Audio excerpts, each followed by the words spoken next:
Gracias al Banco de la Producción, el personaje está aquí. Y es el señor economista Abelardo Pachano Bertero, expresidente de la Junta Monetaria, gerente general del Banco de la Producción, a quien recibimos con las mayores consideraciones, con un muy sincero aprecio.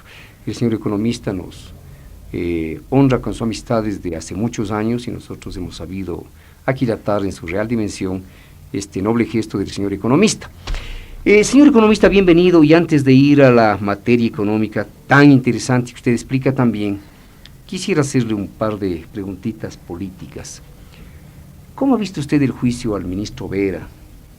¿Cómo ve usted el mecanismo de la interpelación bajo la modalidad actual? ¿Considera usted justa la censura de que ha sido objeto el ministro Vera? ¿Qué ha ganado el país con esta censura? En fin, quisiéramos conocer su punto de vista sobre este específico capítulo de tipo político. Gracias, Diego, por la invitación y esas bondadosas palabras. La estructura política ecuatoriana es extremadamente belicosa. Hay un canibalismo realmente impresionante. Los grupos políticos tienen antagonismos profundos, enemistades permanentes. No hay una conciliación, no hay una actitud de búsqueda de, yo diría, lo que es el diálogo, la concertación, el acuerdo por intereses nacionales, no por intereses políticos particulares o de cada uno de los distintos grupos. Y eso se vio con absoluta claridad en el juicio al ministro de Educación. Yo tengo uno de los conceptos más altos del arquitecto Alfredo Vera Rata. Lo vi al interior del gobierno trabajar con gran ahínco. Es un hombre honesto, es un hombre apasionado por las cosas que él defiende.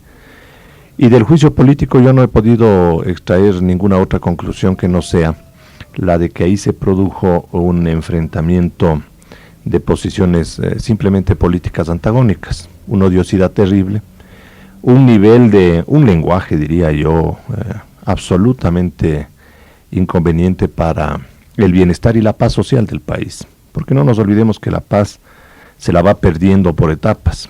Primero es la belicosidad verbal y luego viene la belicosidad física para terminar simplemente en el levantamiento de armas. El caso de Colombia, ¿no? Así es. Entonces, yo le he visto con gran pesar al enjuiciamiento político del ministro de Educación. El país no gana nada, el país pierde un funcionario público honesto. El gobierno va a tener que reajustar la política de educación nombrando a un nuevo ministro que le tomará tiempo el ponerse al tanto de las cosas que están marchando en ese ministerio, y definitivamente ha sido un espectáculo absolutamente ingrato e inconveniente para el país. Aquí yo creo que ya de la historia política de los últimos 10, 11 años en el restablecimiento democrático en el país, hay una institución que está en la Constitución que merece una revisión profunda. Parte de este espectáculo grotesco que cada día se va deteriorando más en los enjuiciamientos políticos, porque al principio tenían algún grado de interés los enjuiciamientos a los ministros, pero en la actualidad creo que han ido perdiendo volumen político y trascendencia nacional, porque precisamente han dejado de discutirse tesis y más bien han habido solo ataques de carácter personal. Pero una de las razones para que esto se vaya deteriorando y la situación se vaya agravando desde el punto de vista de belicosidad es el mantenimiento de la famosa inmunidad parlamentaria. Yo creo que es hora de que el país revise ese concepto, se reforme la Constitución. Yo sé que es una decisión bien difícil, porque van a tener que autoinmolarse los propios legisladores que tomen una decisión, pero la inmunidad parlamentaria es una suerte de, yo diría, impunidad jurídica o una patente de corso que está permitiendo que cualquiera de los legisladores, no estoy diciendo que todos sean malos, pero algunos legisladores abusen de la inmunidad parlamentaria para simplemente lanzar acusaciones gratuitas y luego ellos verse que son absolutamente, tienen una defensa absolutamente total frente al sistema judicial ecuatoriano, porque aquel que fue agredido no tiene forma de pedirle cuentas para que pueda responsabilizarse de sus actos. De tal manera que la inmunidad es un principio político, es una institución política que tiene que ser derogada o por lo menos tiene que ser reformada de tal manera que se garantice el derecho a la defensa del honor de la persona agredida cuando alguno de los legisladores realiza una declaración que pone en tela de duda ese honor. Observación muy aguda, señor economista, con la que coincidimos plenamente. Además, el programa coincide de pe a pa con toda la exposición inicial suya. Sí, porque además esto de la inmunidad parlamentaria resulta como que en el país existen dos clases de ciudadanos, ¿no? Los que pueden decir todo, hacer todo, sin responder en absoluto frente a la ley, y los que tenemos que cuidarnos cada palabra que pronunciamos. Yo estoy mandando a la revista 15 días un artículo en el que digo pues que en el futuro los gobiernos tendrán que poner un aviso pagado en la prensa, no se busca un ministro. Porque un hombre decente, un hombre que cuide su nombre, un hombre responsable, va a pensar 1000 veces antes de aceptar un ministerio, porque le van a obligar a que él responda hasta por lo que hace el conserje. Nunca faltarán pues los ambiciosos, los audaces, los irresponsables que acepten cualquier cosa, pero un hombre irresponsable va a decir en el momento que le proponga un ministerio, déjeme pensar 1000 veces, porque sabe que a la vuelta de la esquina pues los llevan al banquillo de los acusados. Y le dicen cualquier cosa. Porque si a un ministro lo llevan al Congreso a responder por sus actos, me parece absolutamente pertinente hacerlo. Ir al Congreso y defender la gestión. Pero ir al Congreso para recibir simplemente insultos, agravios, y todavía no tener la posibilidad de encontrarse con los que le están agrediendo en un juicio en donde las dos partes tengan tratamiento equitativo, es un principio que creo tiene que ser eliminado de nuestra Constitución. Me parece un planteamiento realmente serio e histórico el que usted hace. Y bueno, en esta línea parece que va a quedar sin efecto el juicio al vicepresidente Parodi. Quisiéramos también conocer su juicio respecto de esto. ¿Es pasible él de un juicio político? ¿Ha cometido algo que pueda denominarse una ofensa al honor nacional? Señor economista. Yo creo que hay dos partes en la respuesta, si le puedo hacer. Por favor. La primera, desde el punto de vista estrictamente jurídico, y olvidándonos de quién es el vicepresidente de la República, él está sometido a un juicio político si cumple una de las 3 causales que constan en la Constitución, es decir, traición a la patria, cohecho o haber infringido o atentado al honor nacional. En el caso del ingeniero Luis Parodi, yo creo que no se da ninguno de los 3 elementos. Es absolutamente traído de los cabellos pensar que porque firmó un reglamento mediante el cual se establecían las normas para acceder a procesos licitatorios públicos se ha atentado el honor nacional. Me parece que rebasa todo tipo de lógica. Y los que lanzan ceniceros, ¿cuántas veces han lesionado el honor nacional y las barbaridades que han hecho ahí? Entonces, yo creo que si uno va a la parte más sencilla del planteamiento contra el vicepresidente, ¿cuál ha sido el acto que él ha cometido para ser sometido a un juicio político? Expedir un reglamento, criticado por unos, defendido por otros, que era el reglamento a las licitaciones de obras públicas nacionales con la participación de firmas extranjeras.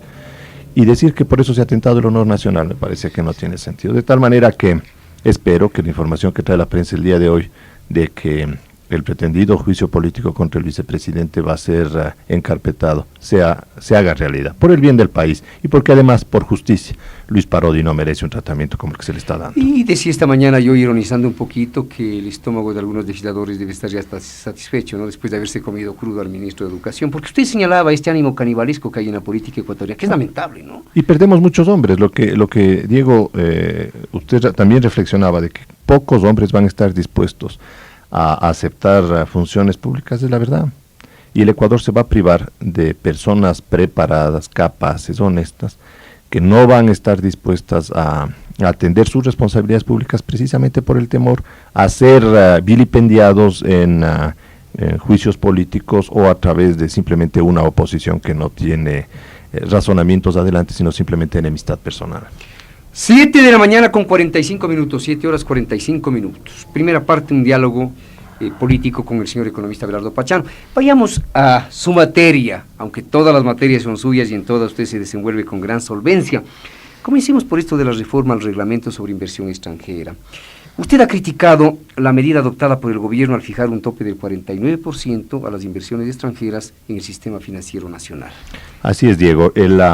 La reforma en general, para ser más preciso en mi crítica, la reforma y el decreto ejecutivo como esté expedido es un gran paso en el sentido de ponerle al Ecuador en una posición competitiva para el tratamiento a la inversión extranjera frente a Colombia y Venezuela básicamente. Los dos países han expedido estatutos tremendamente atractivos a favor de la inversión extranjera y el Ecuador no puede sustraerse de esa realidad si está, como ya lo ha definido el gobierno nacional, comprometido en la línea de integración subregional.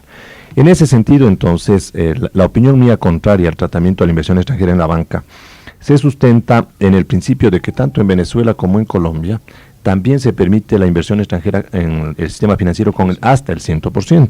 En general, todo aquel que trabaja con el dinero.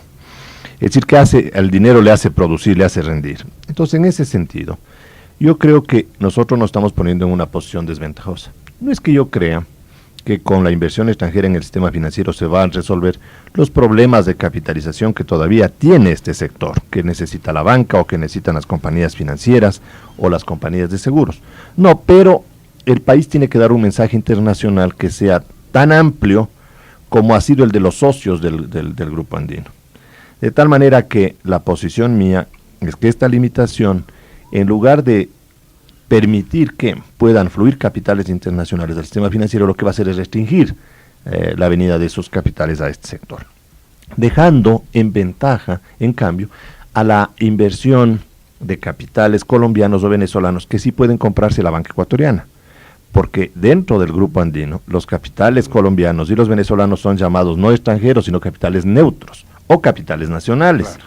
Entonces, un grupo colombiano sí se puede comprar un banco ecuatoriano y va a llamarse Banco Nacional.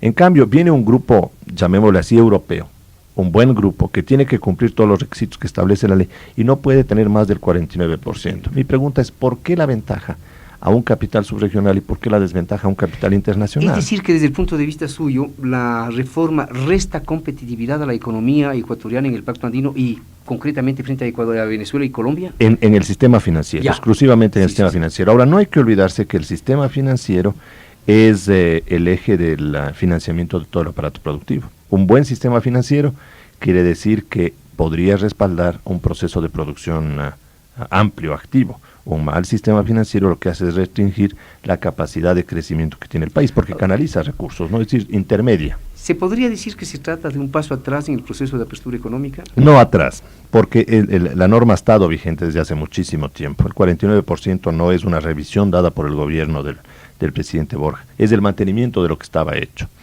Y el punto de la opinión mía radica en que si estamos abriendo a los demás sectores, hemos abierto a la minería, lo cual es importantísimo, es una de las reformas más trascendentales que tenemos en el país. Y luego podemos ver lo que ha hecho este gobierno en el campo económico y un breve sumario para ver lo que ha avanzado.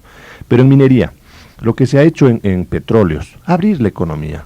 El petróleo es de los ecuatorianos, pero se permite que hayan concesiones petroleras con el 100%, es decir, que trabajen el capital extranjero. Entonces mi pregunta es, ¿por qué no el sistema financiero? Con un hecho adicional, de que para que ingrese el capital extranjero en el sistema financiero se requiere la autorización previa de la Superintendencia de Bancos, que le califique al capitalista. Y por otro lado, de acuerdo a las reformas que el Congreso anterior expidió para el control del narcotráfico, cualquier compra o venta de acciones que represente más del 5% del capital de ese banco necesita pasar por el filtro del DINACONTES, que es la institución que controla de que esos grupos no estén vinculados con actividades ilícitas. De tal manera que tenemos mecanismos para controlar de que los capitales extranjeros que vengan al país sean idóneos. Y finalmente, aquí viene la política selectiva de la que yo soy realmente uno de los más fervientes defensores. Si quiere convertirse un banco nacional en banco extranjero, tiene que aceptar las limitaciones que la conversión le obliga. Por ejemplo, un banco nacional es comprado por capitalistas internacionales. En ese momento deja de ser banco nacional, pasa a ser un banco extranjero y por lo tanto no puede tener libretas de ahorro. Debe devolver todas las libretas de ahorro, entonces no puede captar el ahorro financiero nacional, o una parte por lo menos del ahorro financiero nacional. Entonces es un costo el convertirse en banco extranjero. Estos son los mecanismos que harán la balanza en la definición, en la determinación, en la toma de decisiones del capitalista extranjero. Ahora, señor economista, el gobierno dice que quiere preservar la propiedad del sistema financiero nacional. ¿Qué significa esto? Que significa que prefiere que la banca nacional esté en manos de ecuatorianos, pero tendrá que poner algún tipo de limitación para que no se puedan vender a colombianos o a venezolanos, porque de acuerdo a la reglamentación como está expedida, los colombianos o los venezolanos sí pueden comprar la banca nacional. Ahora, hay dos argumentos que han sido expuestos por el doctor Gonzalo Ortiz, secretario general de la Administración. Él dice que el nuevo documento, esta reforma promulgada en el registro oficial, busca atraer la inversión foránea, no necesariamente el sector financiero, porque este no es un sector en el que debe existir mayor inversión extranjera. Esto dice Gonzalo Ortiz. En parte tiene razón. Lo que Gonzalo menciona es correcto, porque el nuevo estatuto de la inversión extranjera abre todos los sectores, con excepción de 3 básicos. La prensa, por ejemplo, en esta radio no puede haber inversión extranjera. La prensa no puede, los medios de comunicación no pueden. Eso está muy bien. Obviamente. Es correctísimo. No pueden en defensa nacional hacerse inversión extranjera, y eso es correcto. Y en aquellos sectores estratégicos, ponga usted, no se puede permitir inversión extranjera para producir cierto tipo de fertilizantes o productos químicos que son dañinos para la salud, porque se transmiten vía los productos alimenticios, o de desechos atómicos, que en países industrializados se ha prohibido por los graves daños contaminantes. Entonces en el Ecuador tampoco se debe permitir, y la ley expedida por el gobierno así lo dice. A mí me parece eso perfecto, pero todos los demás sectores puede venir la inversión extranjera, a la industria, a la agricultura, a la agroindustria, al comercio, a cualquier tipo de actividad. Hay otro argumento de Gonzalo Ortiz al que usted se ha referido en forma tangencial. Dice, además intenta impedir la posibilidad de que cualquier narcotraficante pueda comprarse un banco. Por ello se requerirá los permisos del Ministerio de Industria y de la Superintendencia de Bancos. Y eso es de acuerdo a leyes anteriores, y se confirman con el reglamento como está expedido. Y a mí me parece que eso es correcto. Toda persona que compre más del 5% de acciones de un banco tiene que someterse al escrutinio desde el punto de vista de revisión personal, de dónde le vienen los recursos con los que está comprando esas acciones. ¿Es posible rever la decisión? Sí, posible lo es, porque está en manos del Ejecutivo. Sin embargo, creo que el debate es lo suficientemente amplio, el tema es muy delicado, y la opinión mía es que si el gobierno quiere tomar una decisión revisando eso, o lo hace inmediatamente o mejor lo deja como está. Porque no creo que sean porque las decisiones tardías en el campo económico no mejoran nada, complican todo, ¿verdad? Además, si es que esa ya es la posición del gobierno, la debe mantener, para que la regla esté definitivamente estipulada y todos sepamos a qué someternos. Son las 7 de la mañana con 54 minutos, 7 horas 54 minutos. Diálogo con el economista Abelardo Pachano Bertero, expresidente de la Junta Monetaria, gerente general del Banco de la Producción. Miren ustedes cómo aborda los diversos temas con una claridad realmente de catedrático. Usted debería ser profesor universitario, ¿eh? Lo soy, lo que pasa es que estoy con licencia. Con licencia, bien. ¿Qué le parece si luego de la inversión extranjera tratamos lo relacionado con la integración en general? Encantado. Parece que es un enlace lógico, ¿no? ¿Estamos haciendo lo correcto en función del nuevo ímpetu integracionista, señor economista? Yo creo que sí, y el Ecuador se ha preparado bastante. Y ahora hay un buen ambiente. Y aquí algo le va a topar de política nuevamente, porque la integración nos va a llevar al campo de la política pura. Pero, ¿qué nomás ha hecho el Ecuador? Hagamos una rápida reflexión. El Ecuador tiene ya en pleno funcionamiento una reforma financiera. ¿Qué entiendo yo por reforma financiera?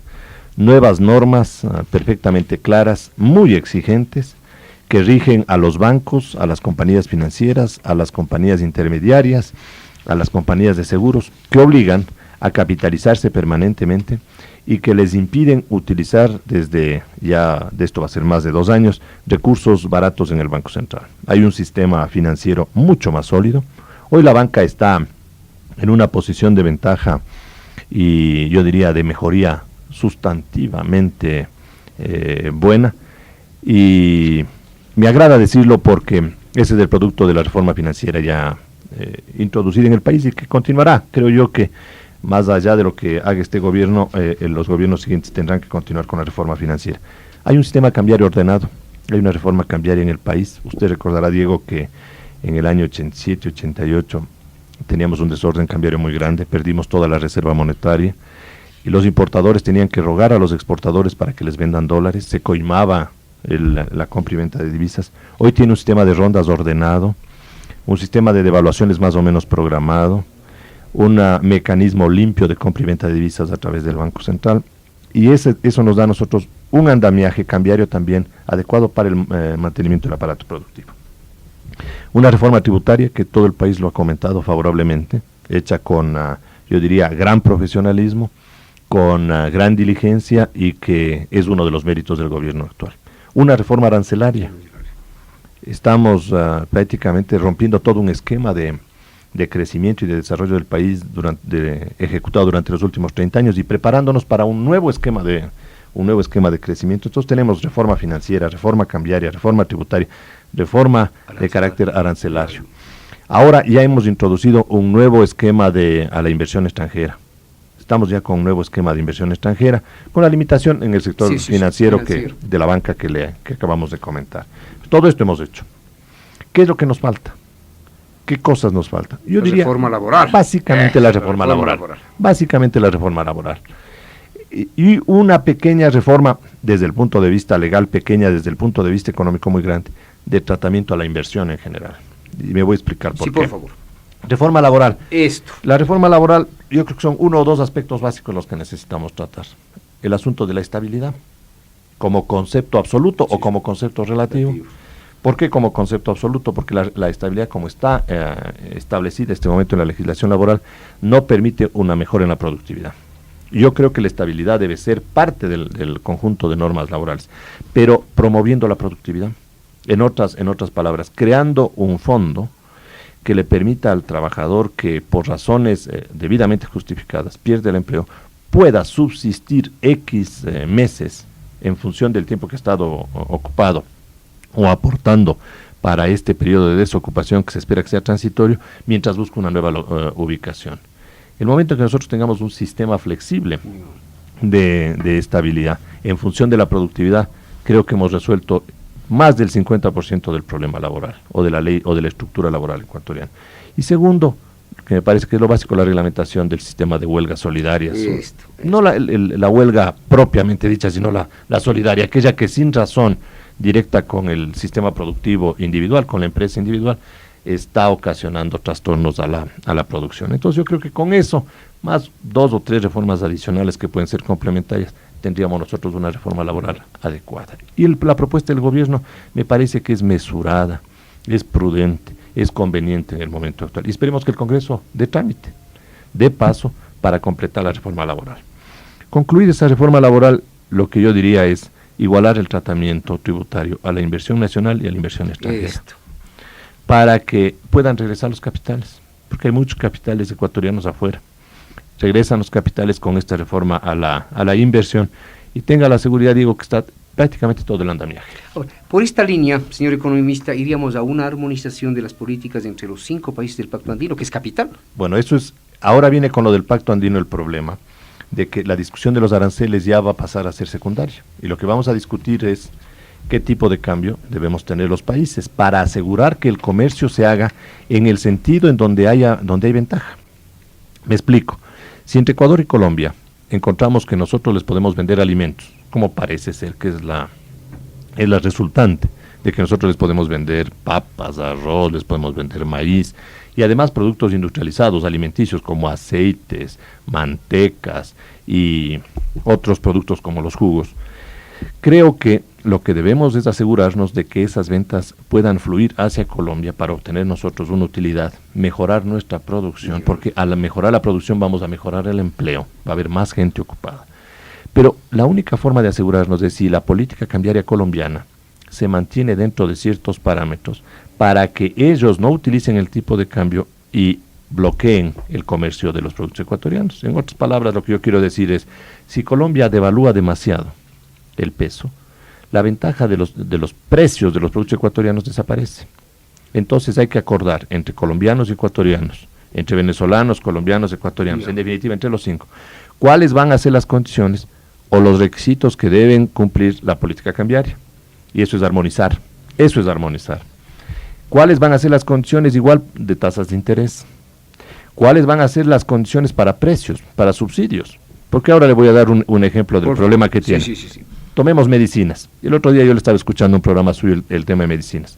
¿Usted cree, Diego, que nos van a permitir los colombianos o los peruanos que nosotros les exportemos medicinas porque hay un subsidio del Estado ecuatoriano que hace que la medicina ecuatoriana sea más barata que la colombiana o que la peruana? No. Lo que nos van a decir es, ustedes pueden exportar medicinas siempre y cuando eliminen los subsidios. Obvio. Claro. Obvio, tiene que ser en condiciones competitivas, en igualdad de condiciones entre los productores. Entonces, la política de control de precios va a sufrir un cambio definitivo. En el Ecuador, y en los demás países. ¿Usted cree que en los combustibles vamos a poder mantener políticas diferenciadas a los países? De ninguna No. manera. Entonces, el acuerdo de Cartagena, el Grupo Andino, lo que hace es lo que yo he llamado internacionalizar la política económica. Los ministros de finanzas, los presidentes de Junta Monetaria, los gerentes generales de los bancos centrales, ya no van a poder proponer ajustes económicos libres, independientes, sino que dentro de ciertos parámetros. Eso, para el Ecuador, significa que podemos darle mayor continuidad a la política económica, porque no se le puede ocurrir simplemente mañana devaluar el 200%. Porque le van a decir los socios del Grupo Andino, no señor, con eso lo que usted está queriendo hacer es atentar contra el acuerdo y los flujos de comercio. Y por lo tanto usted no puede hacer una devaluación de esa naturaleza, lo que usted puede hacer es una devaluación bajo estas condiciones. Entonces perdemos soberanía económica, y eso desde el punto de vista personal es muy bueno, porque lo que los ecuatorianos estamos necesitando, y yo lo he venido sosteniendo durante mucho tiempo, es continuidad en la política económica. La década de los años 80 es una demostración de varios ejercicios que se han hecho para tratar de corregir los problemas y la crisis. Y ahora lo que es que darle continuidad. El Grupo Andino, entonces, al internacionalizar la política económica, le puede dar continuidad. Y como vamos a tener que tratar con 4 socios, que son los otros 4 países, al interior del Ecuador, los antagonismos políticos, los antagonismos de grupos entre empresarios y trabajadores, entre trabajadores y gobierno, entre empresarios y gobierno, entre grupos políticos, tienen que bajar, porque van a tener que dialogar por las buenas o por las malas para encontrar puntos de entendimiento común. Que nos permitan presentar un frente común, pues. Exacto, para llevar un frente común del Ecuador frente a los otros 4 socios. Entonces, el Grupo Andino y las decisiones políticas tomadas para insertarnos de una manera mucho más dinámica, que ojalá se cumplan, porque todavía hay dudas de el cumplimiento dentro del Grupo Andino, pero eso puede también ayudarnos a bajar este nivel de agresividad política, no solo a nivel político puro, entre partidos políticos y dirigentes políticos, sino entre las cámaras, los trabajadores del gobierno, y que nos podamos sentar en una mesa como estamos hoy aquí, conversando con usted, Diego, para poder intercambiar opiniones sobre asuntos de interés de carácter nacional, y hacer planteamientos que pueda el ministro del ramo respectivo llevar al Grupo Andino a nombre de toda la colectividad ecuatoriana. Entonces, el reto de la integración, que es muy grande, que nos va a dar trabajo durante muchas décadas a todos los ecuatorianos, porque hay dificultades que resolver, pero el reto de la integración también tiene estos puntos positivos, desde de la estructura social política, de encontrar a través de la solución de los problemas que vamos a tener que enfrentar, más bien el eliminar esta serie de rozamientos y dificultades internas. Diálogo personal aquí en Buenos Días con el economista Abelardo Pachano. Quisiera ver con usted, si me permite, algo relacionado con la deuda externa. ¿Cómo ve usted las gestiones renegociadoras? ¿Hay una apertura de la banca internacional? Parecería que sí, Diego, y parecería que sí porque de las declaraciones que han dado los voceros oficiales, de 2 diría yo, tanto Germánico Salgado como Gonzalo Ortiz, se desprende que la banca ha hecho un nuevo planteamiento a la comisión renegociadora, que se aproxima a la postura ecuatoriana. Esa es la versión que tenemos nosotros. De tal manera que eso querría decir que la banca está dispuesta a abandonar la tesis del acuerdo muy parcial, de corto plazo, que vino manteniendo hasta cuando estuvo en funciones públicas, y se está aproximando a una fórmula más integral, que era la postura del gobierno del Ecuador. Yo creo que eso es posible. Yo creo que el acuerdo es posible, pero ya les queda poco tiempo. ¿Y por qué es posible? Porque para la banca la circunstancia actual le permitiría, en el lapso de un año, encontrar una solución al problema de la deuda externa. Y si no acuerda con este gobierno, tendrá que demorarse por lo menos un año más con el nuevo gobierno para encontrar un entendimiento. Eso querría decir que deja más de 2 años pendiente un problema en sus balances. Entonces, la coyuntura política le favorece el acuerdo al país. Y por otro lado, el Ecuador tiene reserva monetaria. Hoy tiene una reserva monetaria positiva de un buen volumen, que también le permite disponer de recursos para encontrar algún punto medio de atención a los petitorios de la banca. De tal forma que creo que la coyuntura es buena, pero como no conozco más allá de lo que le estoy comentando, lo único que le puedo decir es que espero que avance un poco más la negociación. 8 de la mañana con 6 minutos, 8 horas 6 minutos. Buenos días, plantea problemas económicos de viva actualidad al señor economista Abelardo Pachano Berstero. Hay una llamada telefónica que vamos a atender, si usted es tan gentil, antes de que nosotros toquemos con el economista un tema que es crucial, el tema de la inflación. Señor, muy buenos días, gracias por participar en el programa. Si alguien quiere participar, que lo haga con entera libertad. Le vamos a solicitar que tenga la bondad de identificarse y de plantear lo suyo en términos muy concretos. El economista y el periodista le escuchan. Adelante, señor.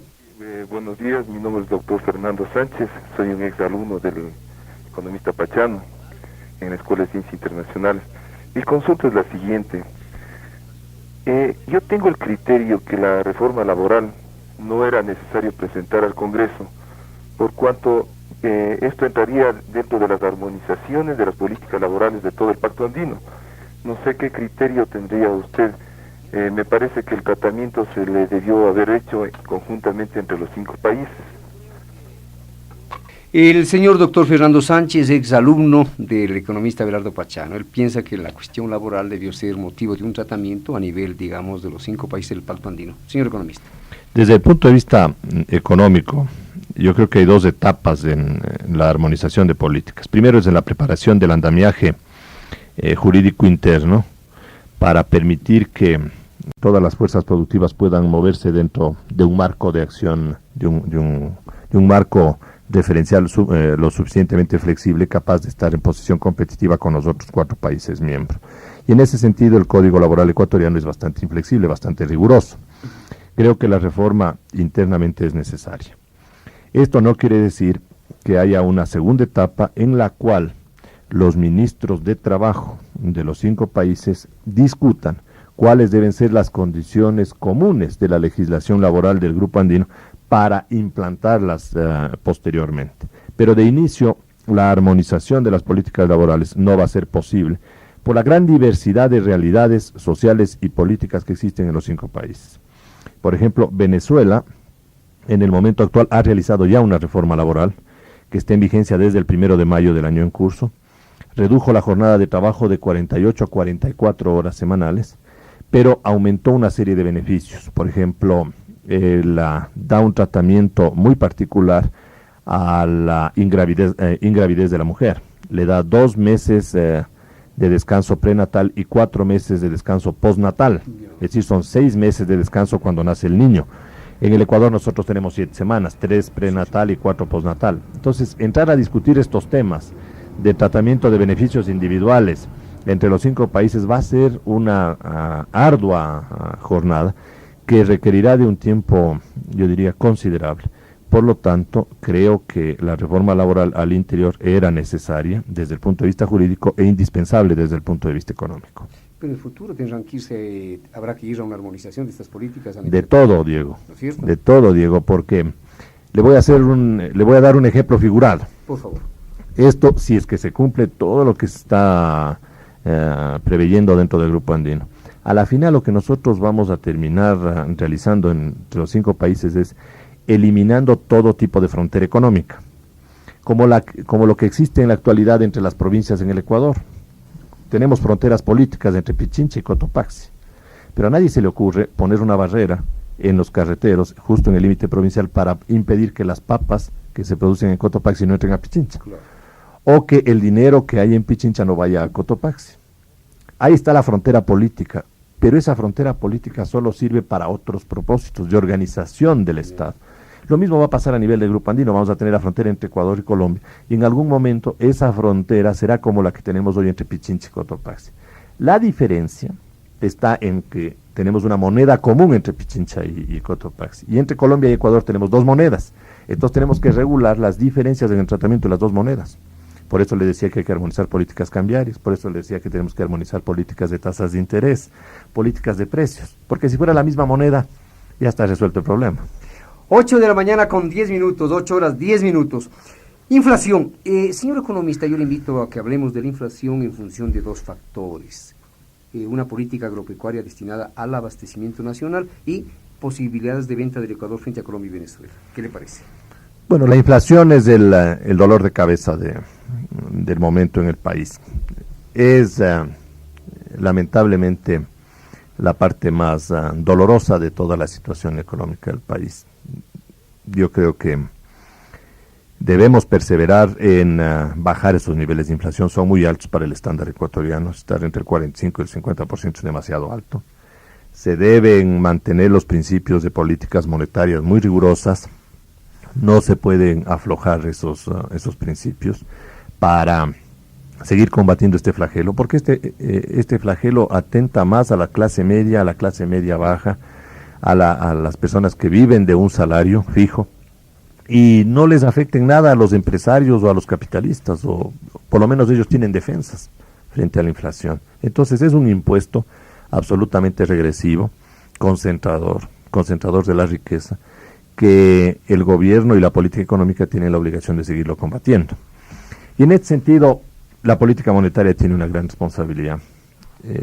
Cuando uno mira ejemplos internacionales de países que casi no tienen inflación, Alemania o Japón, por ejemplo, que son países que tienen gran cantidad de recursos, porque sus balanzas de pago, sus reservas monetarias son enormes. A pesar de esa situación de bonanza económica, la política monetaria es tremendamente rigurosa. ¿Por qué? Porque son enemigos de la inflación, porque saben lo malo que es tener un fenómeno de esa naturaleza y lo difícil que es después sacárselo, porque sacar la inflación es tremendamente complicado. De tal manera que yo creo que desde el punto de vista de estrategia, además de tener una política monetaria muy dura, muy rigurosa, muy inflexible, se requiere también políticas de promoción de producción. Y lo que usted menciona, Diego, promover la agricultura, eso es fundamental, eso es básico. Creo que se están dando pasos en la dirección de promover más producción, sabiendo que tenemos la ventaja frente a los demás miembros del Grupo Andino de poderles vender producción. Ahí creo que la decisión política del ministro de Agricultura debe ser: promovamos todo lo que sea posible la producción y no coartemos el comercio. Porque si vamos a coartar el comercio con el Grupo Andino, quiere decir que no estamos seguros de que podemos abastecernos y además vender. Y si tenemos esa ventaja de poderle vender a Colombia, de venderle a Perú, de venderle a Venezuela, debemos darles recursos a los agricultores para que la producción se multiplique, porque eso quiere decir riqueza, eso quiere decir más empleo, quiere decir que los campesinos, en lugar de venir a la ciudad, se quedan trabajando en el campo. Eso quiere decir, en definitiva, que el país se reenrumba y tiene una reactivación real. De tal manera que ahí conviene resolver los problemas de tenencia de la tierra, darles mayor asistencia tecnológica, es decir, reestructurar las relaciones general tanto de los sectores productivos, de los sectores laborales del campo con el Ministerio de Agricultura. Tiene que haber una promoción real, de fondo. Y la tarea, en alguna parte yo decía, la tarea más crítica dentro del Grupo Andino y la integración ya no la tiene el ministro de Industrias, porque ya sabemos que los aranceles se van a cero, de que 100 productos nosotros nos vamos a reservar, de que hay una serie de normas negociadas. La tarea más dura la tiene el ministro de Agricultura para mí, porque una vez que se abra la economía ecuatoriana, él no va a poder impedir de que fluyan productos ecuatorianos a Colombia o al Perú, porque la tesis es abrir fronteras. Y a la inversa, ¿no? Claro, o que vengan otros productos allá, pero nosotros vamos a tener una ventaja frente a ellos en productos agrícolas. Cuando estuve en Bogotá hace 2 meses, yo pude ver en los supermercados de Bogotá productos ecuatorianos vendiéndose al doble del precio del Ecuador. Aceite, por ejemplo, la única, no estoy haciendo aquí un spot publicitario, al doble. Todo lo que eran pastas dentales, jabones, jugos ecuatorianos, vendiéndose en los supermercados Ley de Colombia, al doble. Los huevos eran al doble de lo que cuestan en el Ecuador. Entonces va a fluir producción hacia allá. Entonces lo que hay es que promover la producción, no hay que restringir el comercio. Yo creo que la filosofía debe ser darle todo el incentivo al productor ecuatoriano. Ya se han flexibilizado las políticas de control de precios. Va a haber un impacto en inflación, eso es verdad, eso es absolutamente innegable. ¿Qué tiempo va a durar ese impacto? No lo podría decir, Diego, porque no tengo cifras o no he podido dimensionar el tamaño del problema. Pero algún impacto inflacionario va a haber para que se nivelen los precios de los distintos países. Y en ese sentido, el país también tiene que estar preparado para mejorar las remuneraciones. Porque con los niveles inflacionarios que nosotros tenemos, el esperar un año para el ajuste de salarios es demasiado largo. Se deteriora el ingreso de las personas y se vuelven tensas las relaciones laborales en las empresas. De tal manera que Creo que ahí la responsabilidad básica la va a tener el ministro de Agricultura para ayudarnos a resolver el problema. Vamos terminando ya, vamos terminando. Usted ya se ha referido en función del proceso inflacionario, aunque sea en forma tangencial a la política monetaria. En lo que tiene que ver con la política fiscal, a principios de abril del 91, usted criticó la política fiscal del actual régimen calificándola como demasiado expansiva. ¿Mantiene usted su juicio crítico o la tendencia a revertir en alguna medida? No tengo cifras últimas, Diego, como para darle una opinión, pero mientras estuve en funciones, yo le expresé al país mi profunda preocupación porque los esfuerzos de ajuste que se hacían en los otros sectores no eran compartidos por el sector público en general. Y no estoy hablando simplemente del Ministerio de Finanzas, sino de todas las instituciones públicas, que provocaron que el país no pueda cumplir sus compromisos internacionales y llegar a las metas propuestas, entre otras la de reducir la tasa de inflación. Mientras era presidente de la Junta Monetaria, yo realicé varias exposiciones públicas y al interior del gobierno, planteando mayor austeridad. Yo creo en eso. Yo creo que el sector público ecuatoriano, en cuanto a tamaño, no es desproporcionado, pero burocráticamente está realmente sobredimensionado. Es decir, las mismas instituciones públicas se pueden manejar con la mitad o la tercera parte de los funcionarios que se tienen en este momento. El caso le voy a mencionar que es el que más conozco, el caso del Banco Central. Hay una duplicidad o por lo menos el triple de los funcionarios de los que se requeriría para poder trabajar normalmente con el Banco Central. Entonces, el problema no es cuántas instituciones públicas hay en exceso, sino el amontonamiento de personas dentro de las instituciones públicas, que lo que está provocando es una suerte de harakiri de la propia institución, porque van a ser incapaces de mantener esa pesada carga burocrática con los recursos financieros normales con los que se puede disponer. Señor economista, o sea que aquello de llegar a un nivel inflacionario del 30% es simplemente una utopía, un sueño que se quedará como tal. Yo creo que es posible, personalmente. Es más, yo creo que es el deber de todos los ecuatorianos sostener tesis de, por ejemplo, y debe ser una suerte de objetivo nacional, eliminar la inflación de la realidad ecuatoriana por los daños que ella ocasiona. Entonces debemos impulsar el mantenimiento de políticas económicas sanas que hagan de la inflación el enemigo público número uno. Usted va a tener que regresar de presidente de la Junta Monetaria. No, Diego, yo ya estoy, definitivamente estoy en actividad privada. Una última pregunta, señor economista. ¿Se darán nuevas medidas económicas en el futuro? El ex vicepresidente León Roldós dijo hace poco que el país está en una espera táctica. El Fondo Monetario Internacional no afloja nada, menos $200 millones, a menos de que se tomen medidas económicas adicionales. ¿Habrá nuevas medidas? Bueno, León Roldós siempre ha estado tratando de adelantarse un poco en plan especulativo. Claro, a los acontecimientos, una suerte de adivino de lo que están pensando las autoridades. Y en varias oportunidades me tocó criticar esa posición porque muchas fueron especulaciones y como él tiene cobertura nacional, influye en la opinión pública. Yo creo que el sistema económico como está establecido minimiza la posibilidad de ajustes dramáticos. La gradualidad, el gradualismo, del cual yo soy un ferviente defensor y en el cual creo firmemente porque definitivamente es uno de los mecanismos económicos que impiden que hayan sorpresas desagradables. Por ejemplo, la devaluación del 20, del 30, del 40%, con la gradualidad no se da, con el gradualismo no se da.